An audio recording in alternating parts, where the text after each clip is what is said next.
Hey y'all, I'm Laura Richardson with Relevate, and we're bringing you another episode of I'm Moving to North Carolina Now What? So today's video is going to cover something that many of us may not consider when we're putting out a contract, and that is the idea of a home warranty.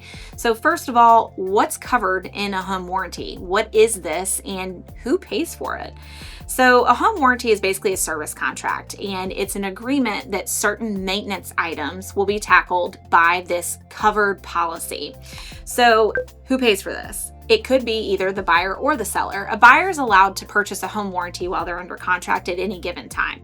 However, sometimes it can be negotiated into the contract. There's actually a section or a little clause of the contract where you can write in that the seller will pay for a home warranty in the amount of blank at the closing table.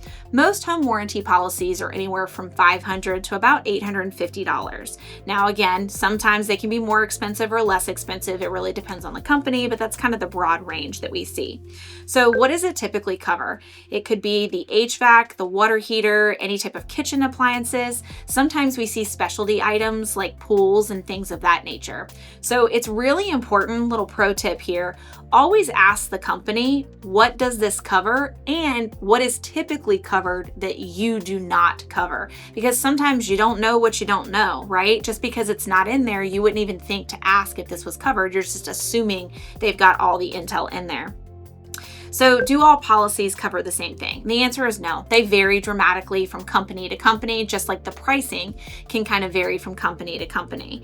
So what does it exclude? Well, pre-existing conditions for one. So let's say that the HVAC is kind of on its last leg. They may not cover that when it finally dies because its lifespan had already been met at the time the policy was covered.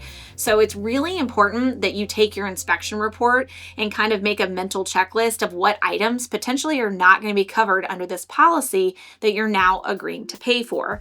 Another thing is structural, cosmetic, any type of defects. So again, referring back to that homeowner's inspection is going to be really crucial in deciding whether or not this policy, this home warranty, is actually going to cover anything. So how does it work? Well, there's a couple of steps here. First of all, you're going to call the home warranty company. They will then send a technician of their choosing out to the site to be able to evaluate the situation. The third part is the technician will take a look at the situation and decide what is the actual problem. That will then get punted back to the home warranty company, and they will decide if everything in the situation, including said fixes, are going to be covered under the policy. So here's a couple of the problems that can occur while you're dealing with the home warranty is, first of all, you do have to use their preferred vendors.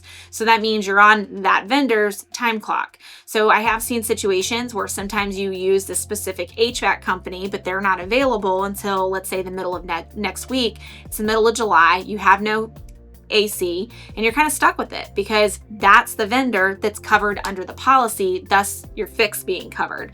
So just know sometimes you got to have a little bit of patience to ensure that you're following everything on the up and up. Second thing is sometimes you do have to pay a service fee. This is something I would definitely ask the company as you're determining which company to go with for your policy.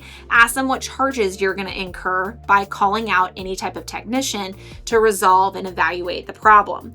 The third thing is the work that's not covered under the policy comes out of your pocket. So it's just like filing a homeowner's insurance claim. They will cover up to a certain degree, and then you kind of have to pay the rest out of pocket. So you need to determine, is it worth it to have this up front? Simply put, if the seller is willing to pay for it, absolutely. As a buyer, it's entirely up to you. You want to evaluate the current condition of the home, all of the reports that you've received, as well as what the policy is going to cover and their communication as you're asking all of these questions. So if you have any questions about a home warranty, need a good recommendation for a company, feel free to drop those in the comments below, and we will see you guys on our next episode.